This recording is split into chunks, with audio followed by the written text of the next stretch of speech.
Yeah, there are a few teams. Obviously, um, Washington was they wanted me the most, so they were like willing to meet my family. They wanted to fly them out, and they were very personable that way with recruiting me. So I think it was always Washington. That was 67 goal scorer and future Washington Capital, Zac Funk. And you are listening to the Up My Hockey podcast with Jason Podollan. Just watch me now.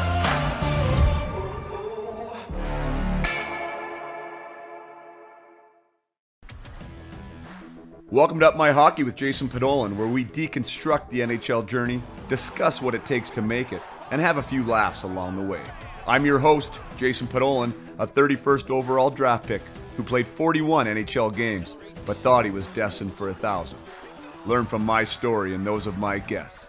This is a hockey podcast about reaching your potential. Hey there, welcome back or welcome to the Up My Hockey podcast with Jason Podollan. I am your host, Jason Podollan, and we are back after a hot minute there in the summer. Our family went away. I say that with a big smile on my face because we all needed it. I think we all need time away and a break and from the regular hustle and bustle. And as you saw with the podcast, we were without episodes for almost 2 months now. So my apologies, one, to everyone there who was craving it Up My Hockey podcast. I know a lot of you are faithful listeners, so thank you for that. I have to admit that there is no way I was on top of my game enough to be able to bankroll episodes and get, whatever would be 4 to 6 episodes out ahead of time so I could post them as we were gone. Definitely not that efficient with my process. So I just decided to take a break and just step away from it all. And we went to Thailand for 3 weeks. I know a lot of you do follow me on Instagram, and I shared some of my stories there. By the way, that's at Jason Podollan. If you do want to follow along, I do share some personal stuff there. And we hopped on a plane ride to Thailand, like 14 and a half hour flight on Singapore Air. Huge shout out to Singapore Air, by the way. I had never flown Singapore Air before. Fantastic in every way possible. Just like from the plane itself, the spacing of the seats. I'm a relatively tall guy at 6'2".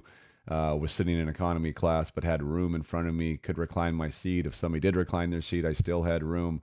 It didn't feel like a bunch of sardines. The way they fed you, the way they served you, the service from the staff, they're absolutely exceptional. So yeah, big shout out to Singapore Airlines. Thank you so much. For making that flight both ways relatively easy. And yeah, Thailand. Thank you to Thailand. Holy smokes. I had been there once before, back when I played pro in Germany on one of the breaks.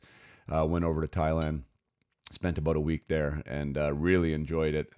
Loved everything about it, and thought that it was a perfect time for my boys who were, Hudson turned 15 while we were there, 13 and 11 years old, to go appreciate another country with a different culture, Buddhist culture, and a different way of life, and different standards of living, and different regulations and rules, and also a culture with, in my opinion, some amazing food, and we were able to take advantage of all of it at a relatively very inexpensive price on the dollar. So yeah, we went there for 3 weeks. We experienced, what did we experience? To get Bangkok. We went up to Chiang Mai, and we also went to Koh Tao, which is an island in the Gulf of Thailand. So got to experience a lot of the country and had some amazing experiences along the way. Highlight for the boys was in Bangkok. We did find an awesome tailor and a suit shop, and they all got outfitted with their hockey suits for the year, tailored to them to a T, and their design and their fabric and everything else. So that was pretty cool as a dad to see these guys getting taken care of and seeing them all jacked up. So anyways, thank you, Thailand. Thank you guys for being, supportive of the time away and the ability to recharge, and not kicking my ass too much for not having any episodes available. So anyways, with beyond that, we are coming back. We are coming back strong with my first guest after the break, which is Zac Funk.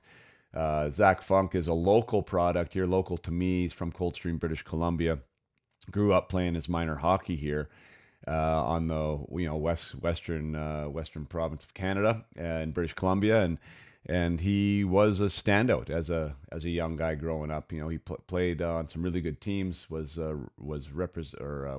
evaluated early as being a good player, and was recruited to go play in the academy system, the CSSHL here, and ended up earning himself a second round draft selection to the Calgary Hitmen that year. And we talk about that. We also talk about his, his rise into the WHL and a little bit of a rocky road to get there, and a little bit of a rocky road in his first few seasons. You know, he started the year in his 16-year-old year, 17-year-old year actually, played 21 games, had 4 goals. His 18-year-old year, which would have been his second year of draft eligibility, had a pretty good season, 22 goals, 63 points, 63 games and 41 points in those 63 games. Wasn't quite enough to get him drafted. And then the next year, which was his 19-year-old year, ended up scoring 26 and experienced a trade. We talk about that. Trades at junior hockey level are tough for players, and we talk about what that meant to him and how he moved forward from it. But I mean, to that point in his WHL career, and with his pro aspirations, you know what I mean, there was a lot of question marks. You know what I mean? He'd scored 26, 40, 54 goals total. No, 26 and 22. Oh my gosh, 48, 52 goals in his first 3 seasons in the WHL. Hadn't been drafted yet. There hadn't been much talk of any type of free agent signing. He'd gone to one development camp, which was a cool experience for him. And yeah, he had this sort of one kick at the can to have a great season and hopefully, get recognized and have things work out. And boy, did that ever happen. His last year, the 23-24 season with the Prince George Cougars, he started off on fire and continued on fire and ended up leading the CHL in goals with 67. So 67 goals in 68 games. A very, very tall task in a very hard league to be a goal game player. He added 56 assists onto that for 123 points, almost average of 2 points a game. Essentially exploded, right? Exploded from a personal standpoint, exploded onto the scene, ended up being an all-star, ended up getting signed by the Washington Capitals. There was more than one team that was involved in that wanted him and signed his pro contract. So it's a great story from the idea that everyone does have a different path, a different way to get to where they want to be, which a lot of these players are they want to be pro hockey players.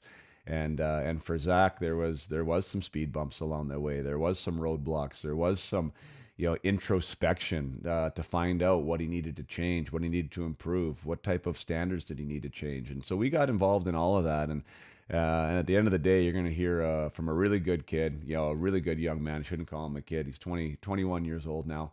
He's going to embark on his first pro season here coming up in the fall, hopefully with the Hershey Bears and in the Washington system. And obviously, I wish nothing but the best to him. But he shares his experiences in a mature aspect.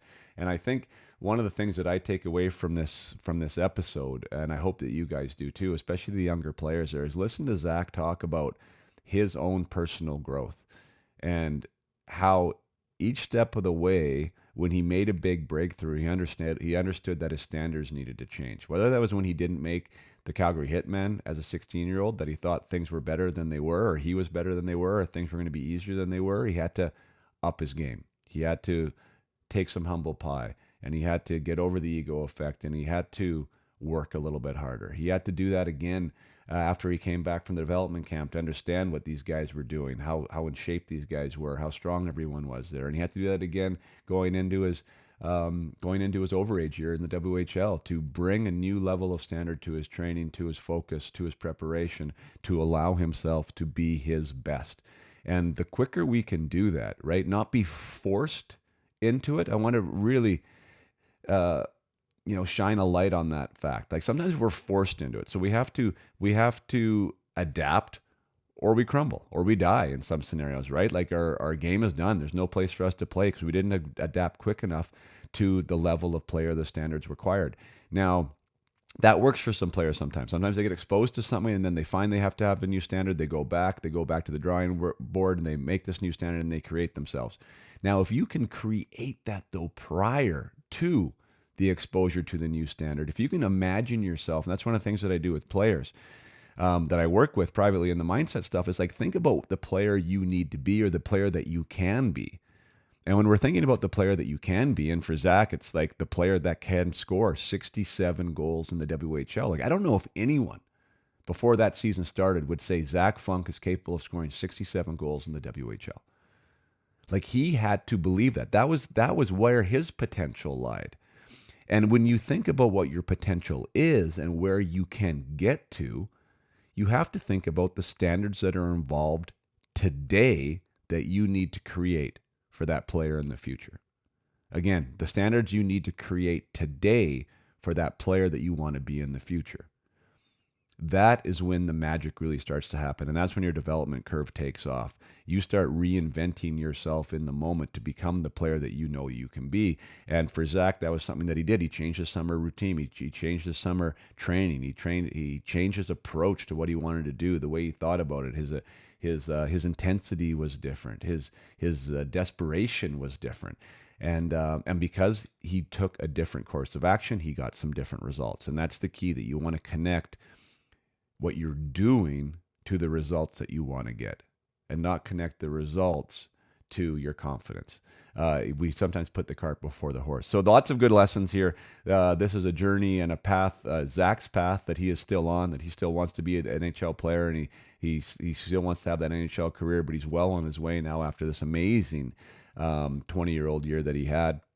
And I want you to learn from Zac, and that's what this podcast is all about. So learn from his story, connect some dots for you there, things that you can use, and I wish you guys all the best moving forward in this season. I hope it's an exceptional one, and I know you're going to enjoy this episode here with Zac Funk. So without further ado, let's bring you Zac Funk. All right, here we are. Welcome to Up My Hockey, Mr. Zac Funk. Thank you for having me. Hey man, I really appreciate it. Love having some younger guys on. My show, although as much as I love the NHL alumni, it's always nice to get some new guys on, and that are relevant and doing it right now, because I think that the freshness of it is makes for an interesting conversation. So first of all, huge congrats, man! Like, what a year! Awesome year! Like, lit it up, and congrats on the signing with Washington. What a year for you! Thank you very much. Yeah, thanks. Was it a blast or what? Like, was the whole thing just money? It was, yeah. I mean, it's probably the funnest year of my career up to date. So yeah, had a lot of fun this year. That's wild. All right, I definitely want to get to that, but I want to start back, like I said before, we kind of turned on the record button here. That just sort of, I think Bantam's an interesting place to start, just because it seems like, for most guys, although we are being hockey players or think we're going to be hockey players, it becomes sort of real, at least in Western Canada, when that major Bantam draft comes. How was that for you? Like, your preparation for that? Do you remember what that was like for you heading into that draft year?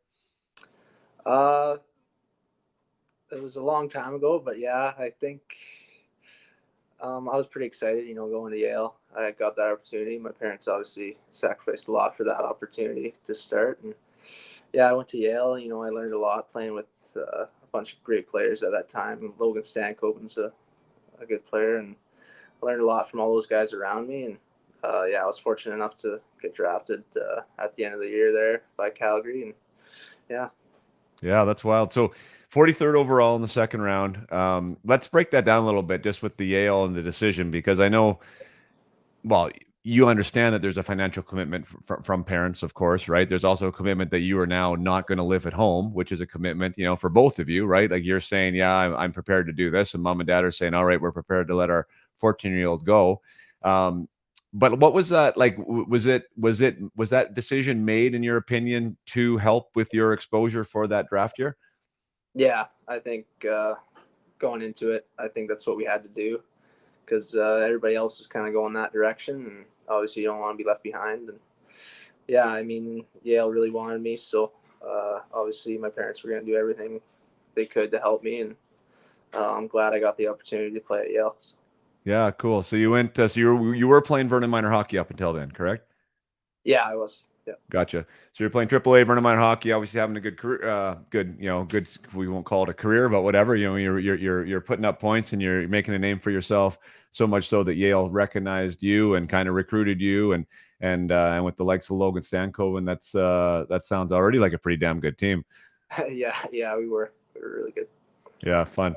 Yeah. So as far as that's concerned, like my oldest son just went through his draft year, right? I think you know that, Hudson, and he ended up getting drafted too, which was fun. It was a decision that we made as a family to put him at Rink Academy Kelowna. Kind of sounds like the same as decision that your parents made. It was definitely not the cheapest decision we could have made, right? But we just felt that, hey, it was a lot of access to ice, one, a lot of access to the right tournaments and exposure, and he could do that. Like, we were lucky at that time he could do that here in our own backyard and still stay at home, right? So we made that choice. But there was definitely times when Hudson would come home after a tournament or after a showcase, and um there was more pressure than he'd ever experienced before, right? Like, looking in the crowd and seeing like them lined, the seats are lined with scouts, and there's everyone there with a clipboard, and whether he felt he did good or poorly, there's just sort of an extra layer to that. Can you go back to that? I know you relived it now again, like in a pro environment, but how about that first, dipping your toe in the water with being watched like that? How did you handle that? It was definitely a struggle. All those things, they kind of add up. You put a lot of pressure on yourself when you're that young, and you obviously don't have the tools really to handle it as best as you can as an adult. And yeah, you just put a lot of pressure on yourself, but obviously it makes you stronger. That you work through it, you get better at it. So yeah, I Mhm. had times playing at Yale where I was like, I'm not good enough, and yeah, you just get through those. You gotta put your head down and obviously work for it, and it'll come. Yeah. Yeah, you mentioned the word tools, which I think is really interesting from you now, and as a 21-year-old saying that, like, what type of, when you use that, like, what kind of tools are you thinking of? Like, what comes to mind as far as things that maybe you have a better idea of that are in your toolbox now that you didn't have as a 14-year-old? Just persevere. I think that's a big one. There's obviously a bunch of tools that you need to work on, but obviously there's gonna be ups and downs. You gotta kind of be level all the time. That's a big one. I still struggle with it. As a 21-year-old, I'm still working on it. Yeah. Obviously, going into pro next year, it's going to be an up and down kind of way, and that's how it always is when you go to something new. So yeah, I think perseverance is probably a big one, a tool that you got to work on. Yeah, yeah, and I like that you mentioned in the ups and downs, because there's different ways to deal with that. Really, to be quite frank, with what I do now and helping athletes deal with some of that stuff, it's personality dependent, I think, but because some people are a little more even keel, right? Just in general, right? Some people really enjoy the highs, and some people go a little bit deeper on the lows. So, like, to find out what the personality is like, I think matters. But um, I talk sometimes about the controllables, right? Like, trying to focus on the things that you can control. And there's one of the things that I was trying to work with Hudson this year on is this, like, who's in the crowd per se, you can't control, right? What their opinion is, you really can't control either, but you can, I told them, influence it, right? So, like, and how you influence is by some of your controllables, like potentially your effort or potentially like your preparation or some of these things, right? And I know at 14 or 15 that's really hard to figure out who you are as a player, but I think, like, especially the season you just had, you probably started to figure out who you were maybe more than you ever have, and then you're able to now to focus on that specifically. Does that kind of ring true to you? Yeah, yeah, exactly. Obviously, growing up playing hockey, you learn more about yourself every year. So I think I kind of got some things straight with myself. Obviously, like learning from my past mistakes, and then I kind of all tied together just right at the perfect time for my 20 years. So Yeah. yeah, you just gotta keep learning, basically. Yeah. Good for you. Hey, what a great statement. I love that. Keep learning. I'm still learning, right? And I think that if you have that attitude, like, you will continue to learn. I mean, I could be in a situation like, oh, I got it. I know it, but, like, you don't, right? You really don't. And if you believe that you don't, and you believe there's more there, you're definitely going to keep learning some new stuff. So keep that attitude, partner. That'll really serve you well. Yeah, I think it's tough, man, with the 14-year-olds, like, doing that WHL Bantam draft. Not only are you trying to figure yourself out, right? And not only are you trying to figure out, like, what's going on around you, but, like, my gosh, there's so much going on, from just, like, a maturity, puberty, like, all that stuff that's happening. Like, you don't even really know who you are yet you're trying to be a hockey player. So I love that word perseverance. It's like I think the passion of the sport really matters. Hey, like when you're at your low points, like what did you fall back on? Just the fact that I love this damn game, and I get to go do it again tomorrow, or what? Yeah, pretty much. I love the highs, so that's always kind of what I'm reaching for. When you're at a low point, I just try and like get that high back. What does that for you? What's the thing that pumps you up? Scoring goals. I love scoring goals. Yeah. That kind of yeah. I love it. Yeah, me too, man. That was like, of course. I mean, I love like I love the competition. Like I really did love the competition. That's one of the things that I do miss about not playing now is like just that ability to test yourself like on the daily almost, right? Like that's pretty fun. But like the real fun part is putting that puck in the net. And like, like even the after the goal, like when I really look back to it, like the huddle after a goal is like pretty epic. I mean, Yeah. that's a pretty cool thing. So I can totally see how that fires you up and how bad it is too when you go 9 or 10 games, let's say, without a goal. Like that's hard too when you're a goal scorer. Yeah. Where did you have any of those moments at all this past year? I mean, you threw up huge numbers, almost had a goal a game. Like, do you know what the longest time you went without a goal was? I want to say in season it was probably three games maybe. Did it feel like 3 weeks? Yeah, it was like gripping the stick too tight, and it was just yeah. But that's how it goes. Yeah, totally. So going into the draft. So first of all, was Stanky as good as he is now, then? For his age, yeah, yeah. He Now was, he's eh? on a whole different level, but yeah. So with him, because I think he's like, what a cool story. Like I always liked watching him at the junior level. I think he's such a good example, right? Like for any young player. Like, and that's why I said to Huddy, like he's not a big guy, right? Like not tall, like he's stocky, but he's not tall. But his frickin' fight and his motor is just crazy, right? And obviously he's got great skill, but his motor is what really impresses me and his competitiveness of how he plays the game. Like, so was that pretty apparent when he was 14? He played the same way. Yeah, exactly the same. He worked like a dog every day. He was just so driven. He still is, obviously. And yeah, it serves him well. I mean, he's always been like that. That's awesome. And undersized, I would assume then too, or did he grow early? Uh, Relatively undersized. Yeah, Yeah, yeah, yeah, awesome, and a good teammate. yeah. Really good. Oh yeah, Oh, that's great. So a guy you want to root for. yeah. Exactly. Yeah, that's super cool. Um, So from that draft, you went 43, second round. I've had a few conversations about drafts on this podcast before, and 43 sounds great, but it doesn't sound great if you thought you were going to go 10, let's say. Like so. Where did you think you were going to go to where you ended up? Uh, I thought I was going in the second round, so I thought I would be going earlier, but Yeah, obviously people put things in your head, and you never know. But yeah, I was just really happy to go where I did. I thought it's a good place to go, so yeah, yeah, I was just pretty pumped. cool. Yeah, I mean, huge feather in your cap. That's awesome. 43rd and to a great organization there in Calgary. Uh, where did Landon go that year, or Logan? Sorry. He went 5 to Kamloops. Oh, okay. So he was early. Yeah. Anyone else from that team of note that's still playing? A ton of guys. There's like Jake Chason. He signed with Edmonton. Graham Sword. Uh, there's a few others. We had a pretty good team, but yeah. That's cool. But even that, I mean, you start to see that now, I think, right? Like where you can look back and like the players that were good, like yeah, some of them are still around, but a lot of them are gone, Yeah, right? Like it's hard, right? It's so flipping hard it is. Yeah. um to stick and to make it and everything else. So 43 you go and so let's take on from there. So I think you stayed one more year at Yale, right? Did you go back to Yale? No, after that I went to Fraser Valley, so I played down there. But Oh, right. yeah, major midget. Yeah. So you played major midget, jumped to U18, had a good year, and then kind of COVID hit or something, right? And you went to another year U18. Uh, yeah, I got cut as a 16-year-old in Calgary, so I went back and played Okanagan, U18. Yeah.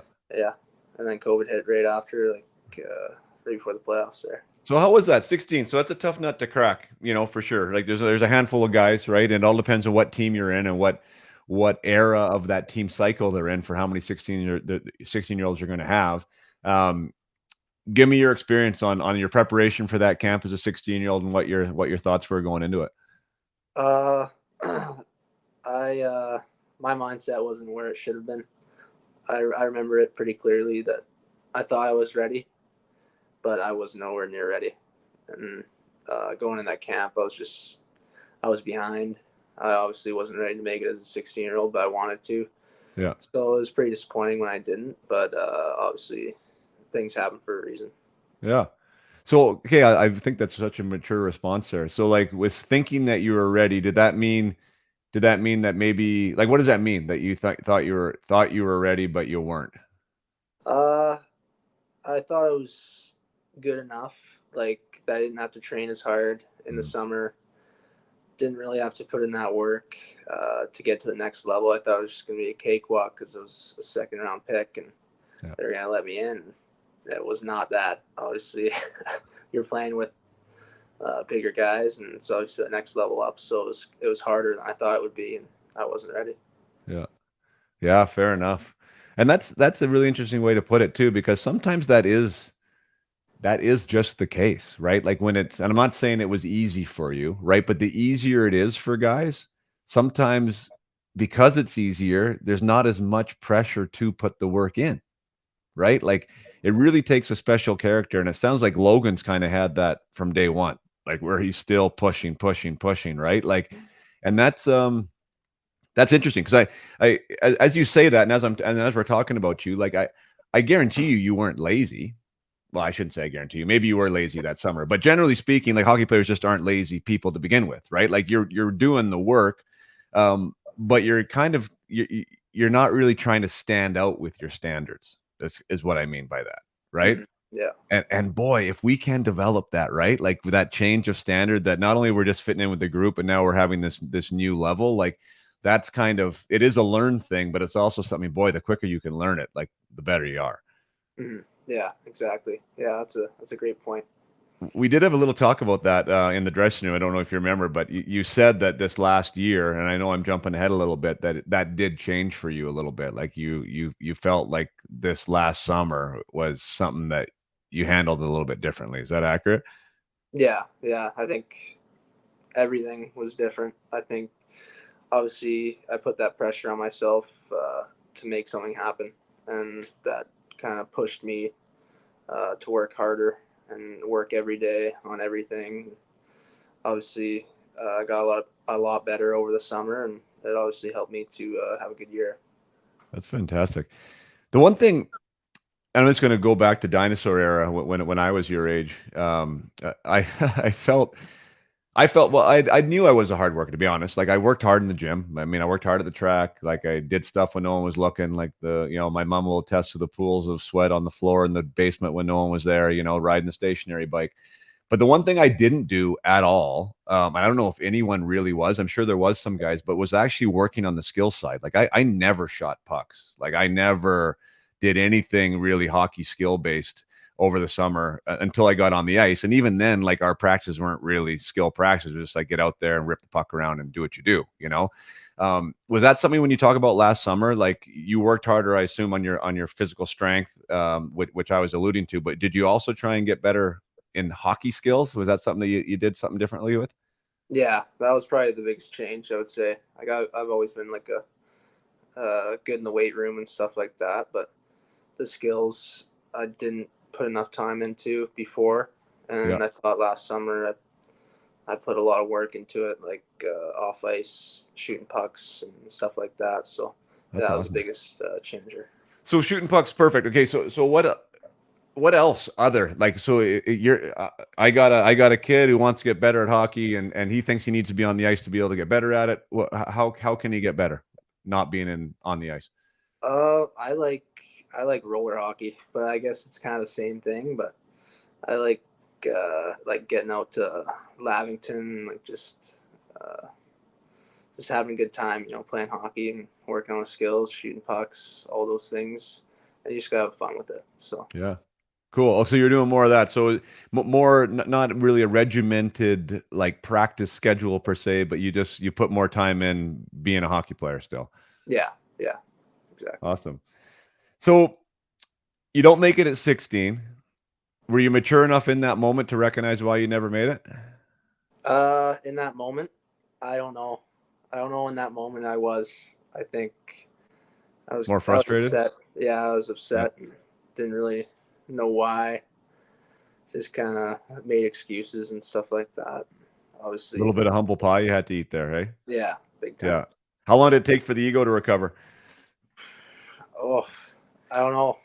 I was still chewing on it for months after. So Right. yeah, Did you have a good year in Kelowna? Were you able to go there and put together a good season?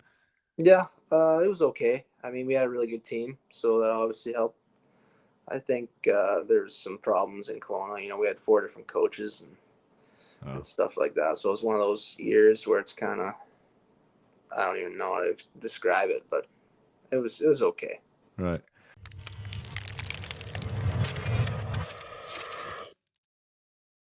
Just take a short break from the podcast here to announce and recognize again the partnership between Up My Hockey and EliteProspects.com. Elite Prospects and I were in discussions prior to the UMH 68, which is my invitational tournament out here in British Columbia that is going to expand into Alberta and hopefully farther east, north of the border here in Canada.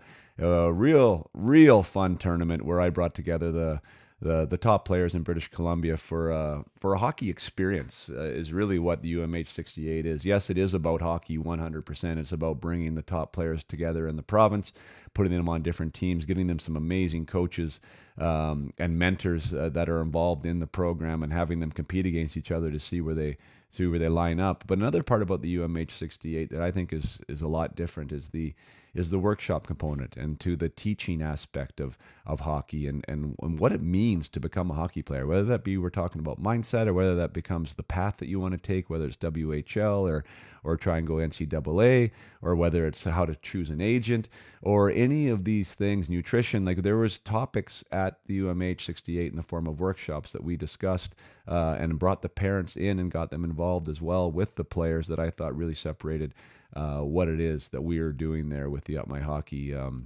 experience.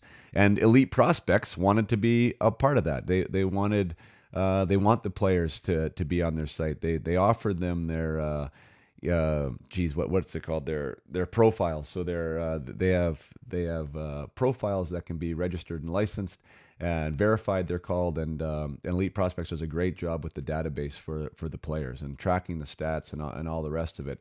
And with that partnership, UMH 68 is one of the tournaments that Elite Prospects is going to cover. So all the stats from the players that play for the UMH 68 are going to be included on their profile page, that they were selected to play at the UMH 68, that their games played and goals and assists will be tracked as well. So that's cool for the tournament, that recognition from Elite Prospects.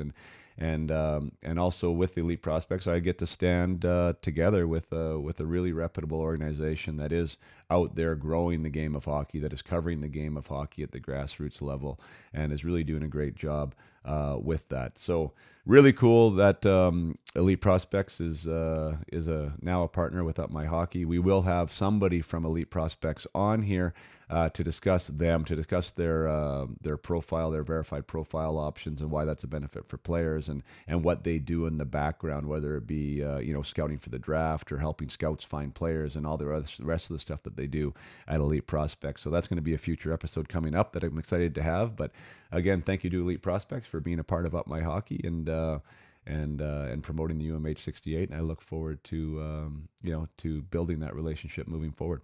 Now let's get back to the episode with Zac Funk.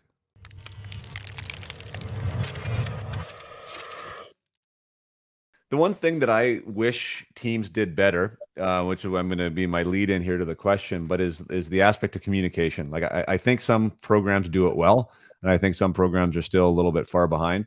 Now, if I was the GM in Calgary at the time, and I had a second round pick that came in and thought he was going to make it, or maybe even we thought as an organization he was going to make it, and then we didn't take him, I would try to be as black and white as helpful with that as possible. Like what we saw, what you need to do, where you need to grow, whether it be as a player or even as a young man, like with maybe your dedication or whatever. So you have something to leave with that maybe you can move on, and then continued on with that communication, to check in, see how things are going. what did that look like for you when you got cut? Was there that type of a conversation? Um, yeah, there was.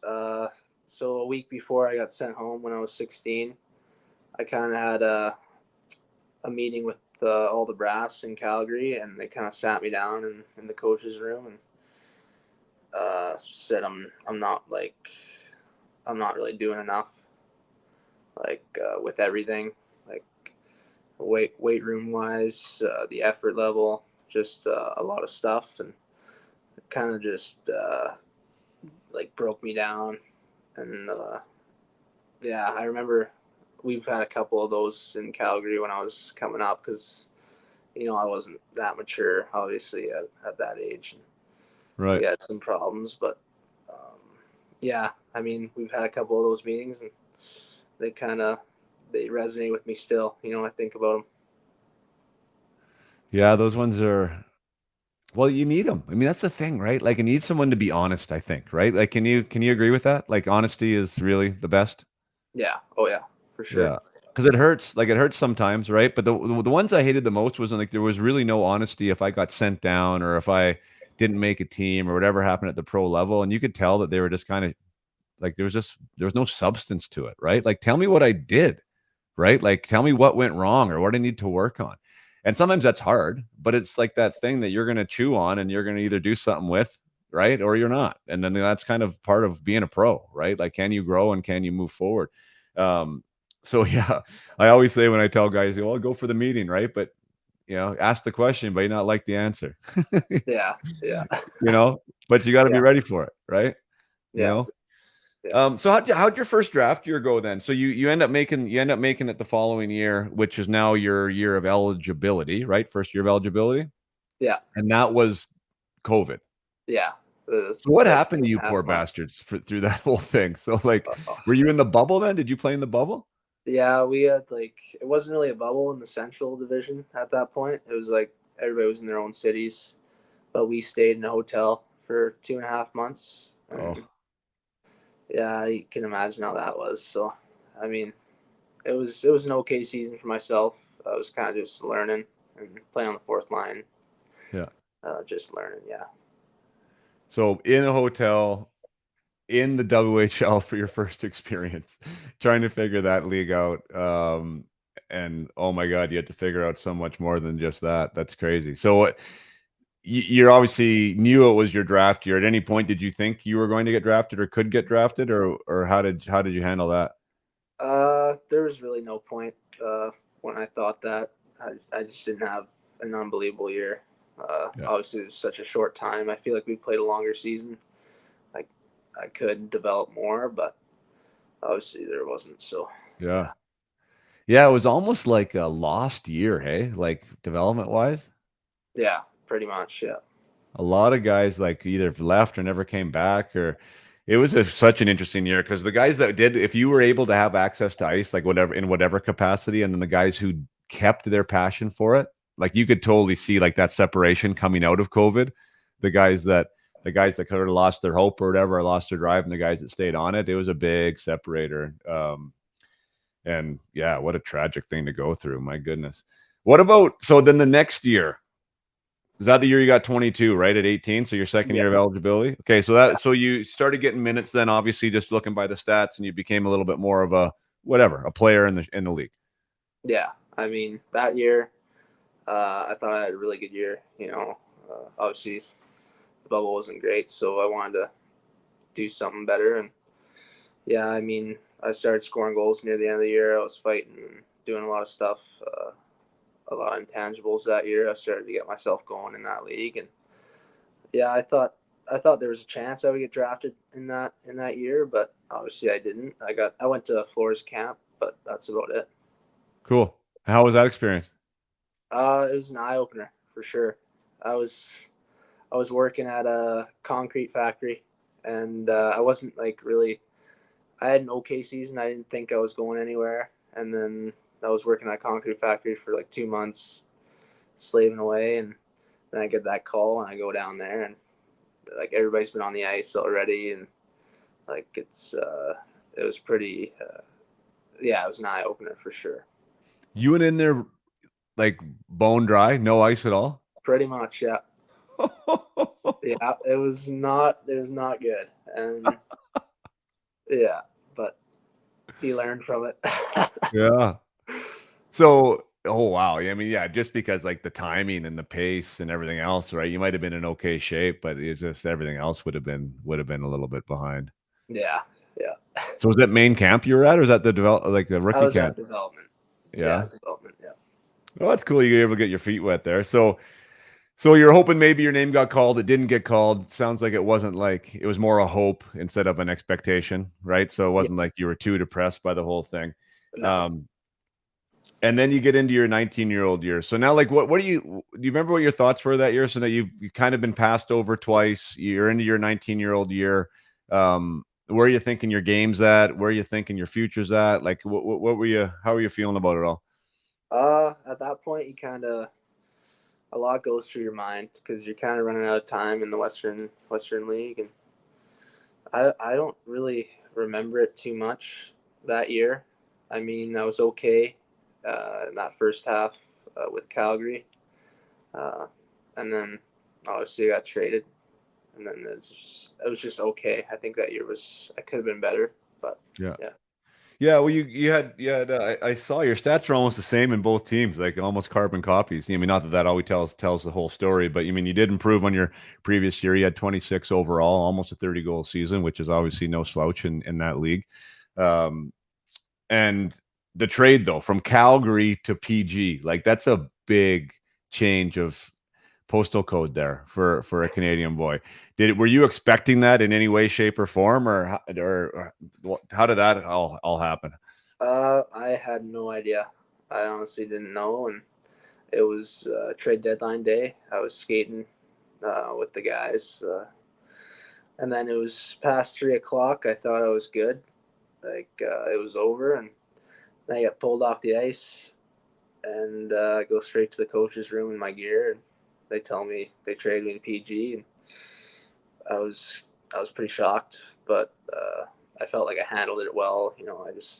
I thanked everybody. They did a lot for me, and just kind of went about it, and then I obviously was pretty choked up when I got back to my billet house and just kind of let it sink in. Yeah. So you mentioned that you thought you were good. So you actually did realize it was deadline day and that maybe you could get traded. Like you thought there was some type of a potential there. Yeah, kind of. You obviously you think about it, but you don't think it's gonna happen to you. But obviously, there's possibility there. Yeah, I didn't know it was gonna be me, but Right. Wow, that's crazy. The first time I got traded in the show was I didn't even know it was deadline day. Like that's how naive we were. Like I was in the minors, no idea it was deadline day, and got the phone call. And anyways, off to Toronto like 3 hours later. It was the craziest thing ever. So yeah, so PG though, like so I guess you don't really have a choice, but like did you know much about PG? Like you knew it was probably far away and had terrible travel, but did you know anything else besides that? uh, I knew a couple guys on the team, but besides that, I've been up there a few times, visiting family and stuff. But yeah, I didn't really know what to expect going from Calgary to a place like PG. It's just different. But Yeah. Well, it seemed to have worked out pretty good, So you finished the year there, and then we started talked about it earlier there. So had this kind of now So now you're done your 19-year-old year. You were like you said, you were okay, but okay, right? You wanted to be better, and now you got one kick at the can. Did you yeah, know for sure that PG was bringing you back as an OA? Like that, I'm just going to break that because a lot of people don't understand that about the Western League that you're only allowed three, right? So on a lot of these teams, for the people listening, like they'll have a lot of 19-year-olds on a WHL team usually, because especially a good one, right? Because they're your oldest player, you're the biggest, you're the most experienced. There's a lot of these players there, and then as a 20-year-old, yeah, some do go on to play pro, but there's usually too many left over to actually fill the spot, So to play in the WHL as a 20-year-old, you got to be really damn good. And I'm yeah. not saying obviously you weren't, but was there any type of competition for one of those spots at all, or were you pretty sure you were coming back? I was pretty sure they told me at the end of my 19-year-old year that they're gonna bring me back, so they brought me back and Hudson Thornton back. We only had two for up until pretty much the deadline. So yeah, they told me beforehand, which was nice of them. Yeah. Yeah, So you know that you're being so as a 20-year-old too. The other thing is you're obviously got to be some type of a leader. You know, they want people who are leaders that have had experience. You know, you're gonna be one of the guys people are looking up to. And now you know on a personal level that you got to. It's kind of like let's get our shit together or not, right? Yeah, So you had, I assume, pro aspirations still going into that season. Is that yeah, was that what you wanted? So you wanted yeah, to be a big pro. time. You weren't thinking college hockey or any of that stuff. You're like, okay, let's figure this out. Yeah, I wanted that contract. That's the goal at that point. That was the goal. I wanted to. I just wanted that. That was my biggest dream to that point. Like get that, and then everything will sort itself out. Sweet. So you took care of your off season yourself. I mean, it sounds like you're motivated. You got it done. Was there a plan with your coach at all, like going into PG about what that might look like, not only just for you but for the team, like what he wanted from you and how you guys were going to make that happen? Uh, I think we lost some older guys, and there's obviously spots to fill on the power play and stuff like that. So he wanted me to fill that, and I think the coaches in PG knew I had potential to be that, and I wanted to be like I roomed with a guy named Chase Wheatcroft. He had a big year in PG, my 19-year-old year, so I just learned a lot from him as well. You know, asked him questions about how he did it. Mm-hmm. Yeah, I just kind of set myself up, and they obviously wanted me to be like the next Chase Wheatcroft. So Right. Well, that's cool. So you were in a position that you were given an opportunity, and then you just had to step in and take advantage of it. yeah, Essentially, yeah, was it Mark exactly. Lamb that was your coach last year? Yeah, Cool. So how was Lammer? How was he to work with, and how was he to play for? he's a great coach. You know, I love playing for him. Uh, they all three of them. You know, they were great, great to me. They gave me a lot of opportunity. Yeah, there's a ton of good things to say about them. That's great.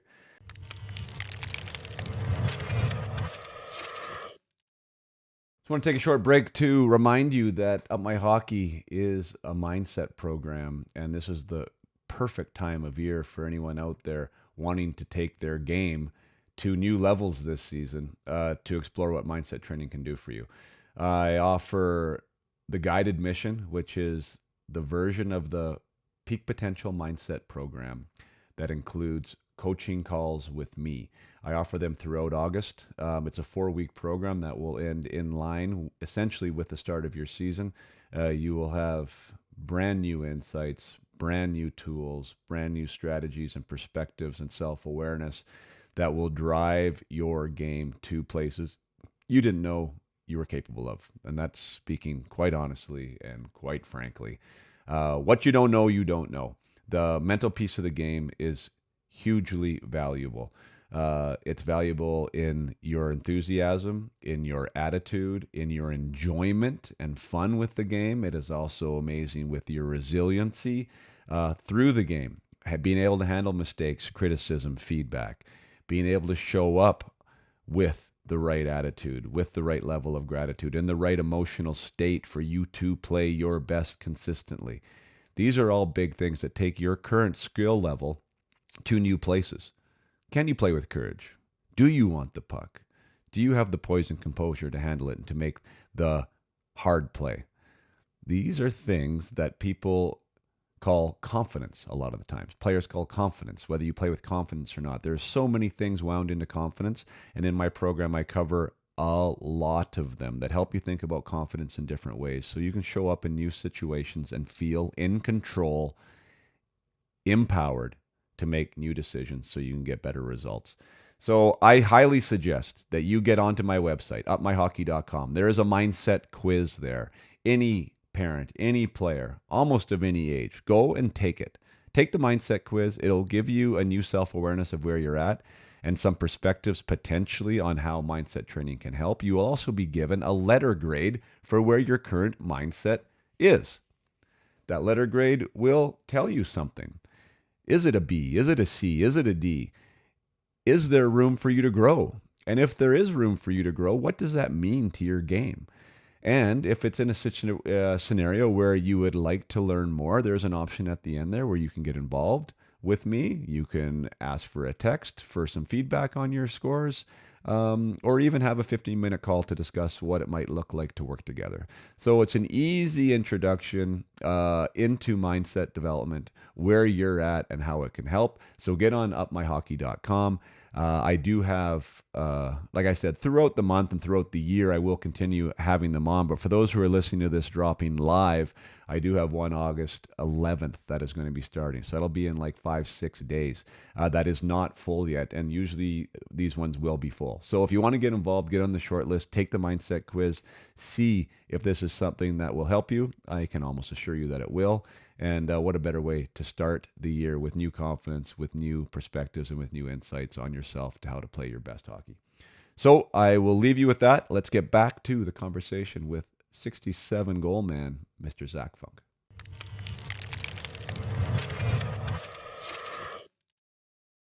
When it comes to the season, you started off hot and really didn't stop. At what point was this thing of like signing an NHL deal starting to come to a reality for you? Like when did the phone first start ringing, or when did your agent say, "Hey, we got some interest"?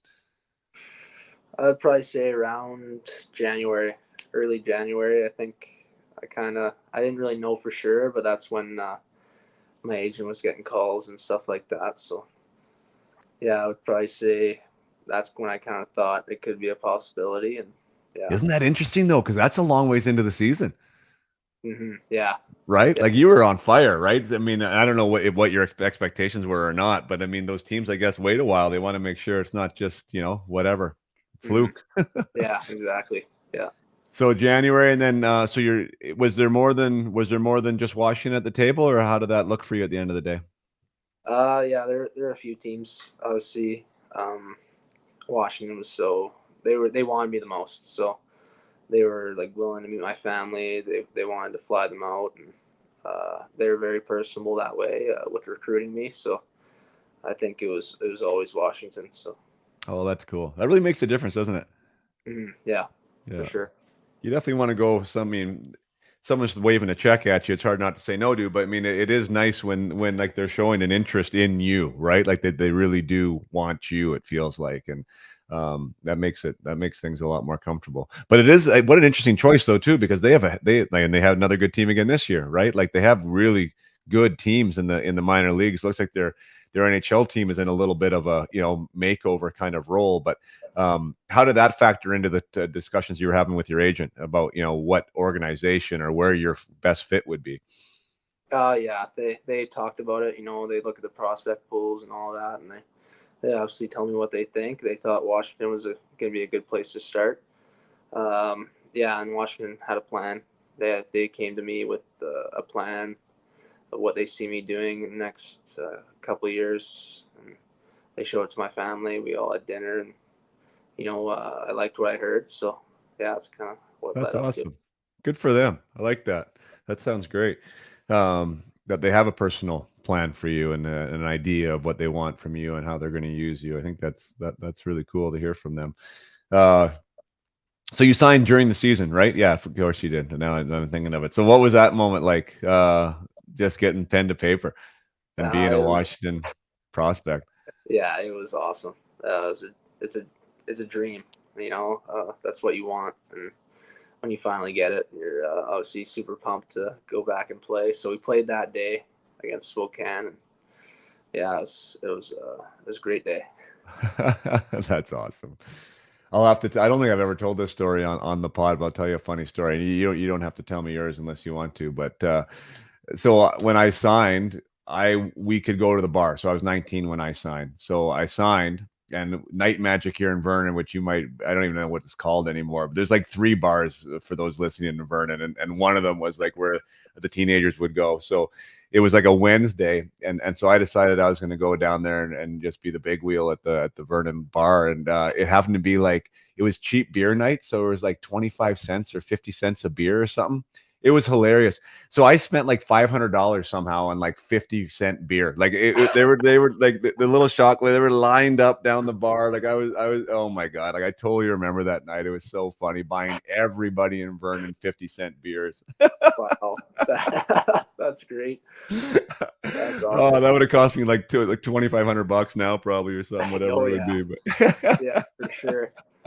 Yeah. So that was a lot of fun. But anyways, I mean, that's really the fun part too. Like, like you do so much work, right? And you want this more than anything, and then you kind of have this moment. You said you really like to enjoy the highs, right? Like that was just such a high day, right? Where you could I could take care of my buddies for the first time ever, and like just sort of enjoy it and exhale and have some fun with it. And it was definitely a high point for me too. My first contract, Yeah, exactly. Yeah. a lot of fun. Um, So I never did ask you. I want to backtrack just a little bit. What was NCAA or Junior A ever an option for you? Like how much thought did you give that as far as being a pathway for you? Not too much. I didn't really think that was going to be the right choice for me. I always wanted to play in the WHL, so yeah, it wasn't too much of a thought. Gotcha. Yeah, Hudson's like that too. And I mean, and I was like that. I'm trying to figure out why though. Like like the NCAA is a really fantastic option, and for the majority of players, really, like it's almost a better option. Like the vast majority of players, right? Like I'm so pumped for you that you're able to sign there as a free agent at 21. But like there's a lot of guys that don't, right? So now you've been in the WHL, right? Like you've played your 3-4 years. There's not really a pro opportunity. And you might still want to be a player, and maybe your development pathway is a little bit longer too, right? Like maybe you need the 3 or 4 years. Like Yeah, NCAA is great. U Sports, for whatever reason, guys don't get scouted there. I'm not sure why. They're starting to a little bit more, but you know what I mean. It's almost like it's kind of the end of the road yeah, at WHL if you're done, and that's the part that breaks my heart. Like I love the WHL. Like, I thought it was amazing. What a great place to develop. Awesome. The way this league is structured, the schedule is structured, the amount of games you play. Like it's definitely the closest thing to a pro experience you're going to have in that aspect, right? yeah, And a lot of great memories, but still the pathway's shorter. I don't think there's any argument with that. hmm yeah, Um, exactly. so Yeah. anyways, if you were to have a son right now going through it, would you be giving the NCAA a little bit longer look? Uh, yeah, I would. I would see how smart he is and see if he can if he can do it. But yeah, Yeah. Well, the good thing is, I guess, I mean, the WHL is awesome though, because you do have that scholarship, agreement or contract or whatever, right? That you can go and you can go get great schooling for every year you've played a service, and so that you really do get the best of both worlds. I don't think there's a bad option. It's just tough that you have to make that choice. I mm, think is the toughest thing, which yeah, might be changing, right? I don't know if you heard yeah. that. What have you heard about that playing in the league? What's the rumor mill saying? Uh, oof. I don't know. I think they were saying like that they can like everybody above 18 can go play NCAA after the WHL or something like that. Wouldn't that be interesting? Yeah, that would change things. Yeah. Wow. That'd be a big difference maker. A lot of guys from the WHL could be going into NCAA then without pro contracts and stuff, and make the competition for those scholarships be a lot harder from the guys that are left.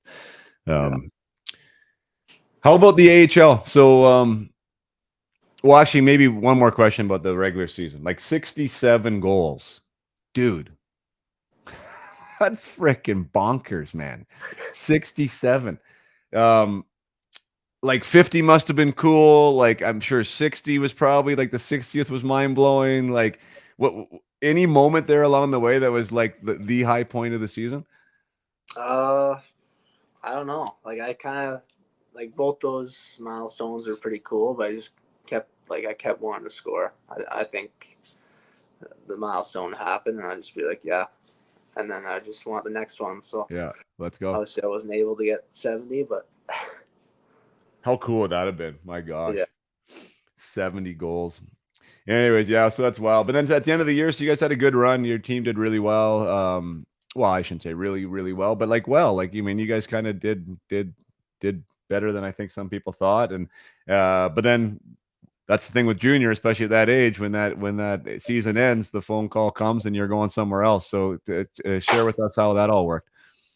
yeah, like pretty much the day after the season, uh, the Washington guy called and said they want me in Hershey. So I had to kind of pack my bags and get out of PG and go back home and then fly out pretty back to back. So yeah, Did you I know went that out. was the plan, or was that new?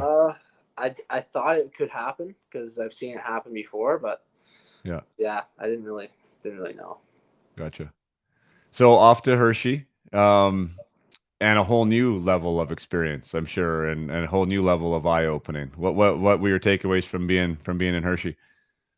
Just the preparation that those guys have, the practice habits, just everything. To be a pro, you obviously need a lot more than to be in junior. So yeah, there's a lot more that goes into it, nutrition, everything like that.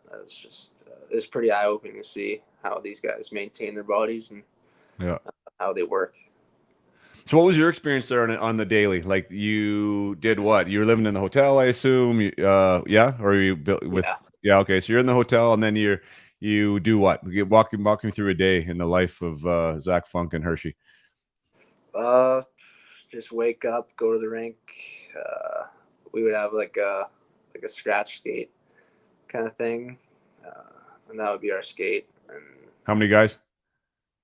they had some guys from the coast come up, so it was probably around, I want to say 10, Okay. maybe So the less. regulars that were out would skate with you too? I did never skated with the actual team when I was up there, but because they were in playoff mode. Right. Uh, But would the most scratches come skate with you when you said scratch skate? Like with the guys Yeah, that were healthy scratches come out? So yeah, you did skate with some of those guys that were on the squad, but just not the yeah, playing team at the time. yeah. So we would Gotcha. just skate and work out, and then that would kind of be our day. We had the afternoons to do kind of whatever. So you had East Coast guys out there with you, and was there other prospects like yourself then that they brought in? Yeah, they brought in Suzilev, who played for Saskatoon, Yeah. Crystal, who played for Kelowna, and yeah. So I think that's it. Oh, really? I didn't realize most of those guys were Capital. Yeah, yeah. They're pretty good play. Those are guys who are good players. Oh yeah, for sure. Yeah, that's fun. Well, there the competition starts again, right? Yeah, So crazy. So as far as the takeaway, I mean, that's the thing. I'm glad you mentioned that. Like being a good hockey player is obviously super important, right? Like we have to have a skill set. We have to be able to do something. We have to have something that makes us special to the team that we're playing for.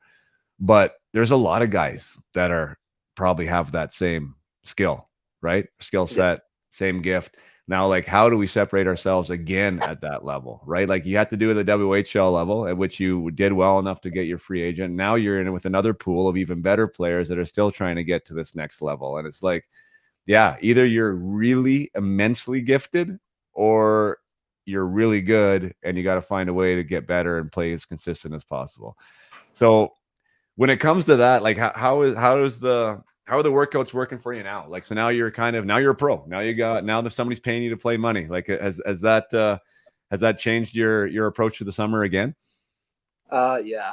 I mean, going to Hershey was probably the best thing for me at that time. So just to see, how they work and stuff, and obviously I want to be there. So I kind of just changed my mindset again to go to the pro level. There's a bunch of other stuff that goes into it, so I'm trying to take what I learned from there and try and apply it here, and then obviously go back prepared. So Yeah.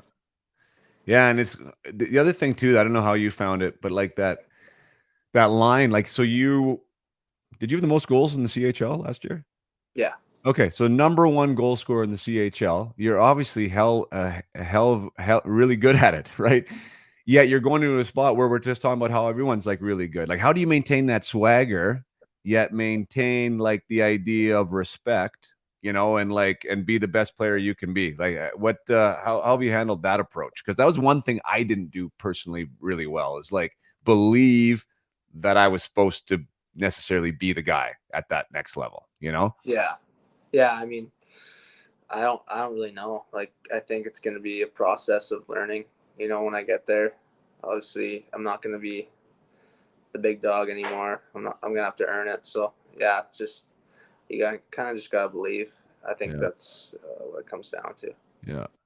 And I think what you're doing now is helping you with that belief. That's one of the things that I talk with my players about, really is like part of the belief process is that you're working your ass off right now. Right? Yeah, Part of the belief process is you looking in the mirror and knowing that you've improved this year, that your standards have changed. Right? yeah, Like exactly. because then you feel like you've earned that right. You know what I mean? You have the stats, you've had this, you've had that, you know that you're getting better. So you can walk into that environment. Yeah, it's going to be hard, but I think you have every right to believe that why can't you be that guy there?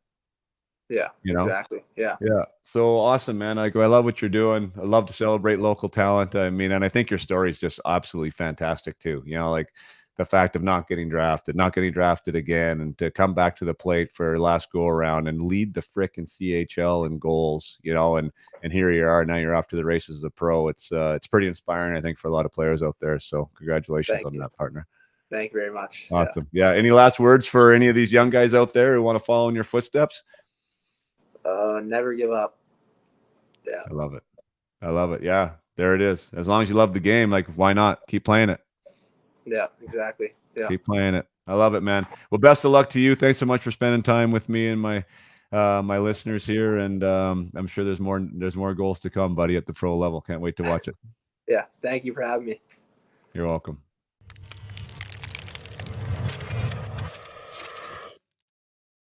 Hey there. Thank you so much for being with us today.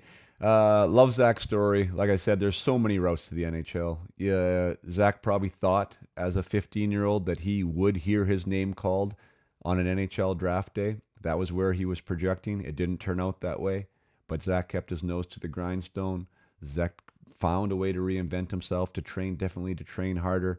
Found himself in a situation where he was able to take advantage of the opportunity that he was given, and boom, bang, boom, 67 goals later and 123 points, he's able to sign an NHL contract with the Washington Capitals. And he's about to continue and embark on a pro career. Like, awesome stuff. And as we talked about in the interview, like the passion, that piece of like loving the game is absolutely the most important. And for any of those out here that are doing it for something else, like I play hockey to make a lot of money. I play hockey to get famous. I play hockey for X, Y, and Z reasons, other than the fact that you frickin' love it, you're going to be hard pressed, because there's going to be a lot of times where the game is going to kick you in the butt and you just want to get back on the horse. You need to just want to play. And as long as you want to play, give it your all and stick with it, because you never, ever know what's going to happen. That is one of the things that I do. Some people think that passion is like a habit or you don't, your level of passion. There are totally ways to create more passion for your game. When I'm dealing with players in the mindset development aspect, there is actual lessons and assignments that we do around passion to create more of it, to identify areas that we love with the game that maybe we've overlooked. Gratitude training is a great place for you guys to do that as well. Being grateful for the opportunity and what the game provides you can give you more passion while you're there, and can help you through some of the darker moments that Zach, talked about and experienced there. He was able to continue to persevere, which is one of the things that he was proudest of, right? His resilience to keep going. And he's going to have more of those. And he knows that. It's going to be hard. Being a pro player is hard. It's a lot harder than potentially even getting the contract. Like, to become an established pro hockey player, someone that is recognized as being worth value, to pay money to play the game, that's a difficult thing to do. And Zach is now well more equipped because of his junior experience here, to handle that adversity and to continue to grow the resolve that he's going to need to be able to do that. And for all you out there who do want to be something, to be a hockey player, as I call it, not just somebody that plays hockey, start thinking about that before the storm hits. When we start thinking about it during the storm, and now we're trying to work on our resolve and our resiliency, on our ability to see the opportunity in front of us instead of the problem, sometimes that is too late. Sometimes that is when a lot of players do step away from the game and think, maybe this isn't for me. That just breaks my heart when that happens, because that's the easy time to make that type of decision. You never want to quit when things are bad. You want to quit when things are good and your head is level, right? So as far as being down, as far as having a struggle, as far as having a challenge, they will come if you're not in one right now. Mindset development is a great way to prepare for the storm. Anyone who wants to be a hockey player is going to have some type of storm, some type of adversity, and how well you're prepared for that adversity will, one, minimize the depth of that, right? It will minimize the impact, and it will also allow you to get out of it quicker. So great job by Zach. Thanks for sharing everything with us today. And there's a little mindset lesson for you guys to think about as far as your career and where you're at with it, and how ready you are to handle something that's going to be thrown your way that is unexpected and maybe not something that you would have wished upon yourself. How are you going to get through that? How are you prepared to handle that? Wishing everyone the best. Till next time, play hard and keep your head up.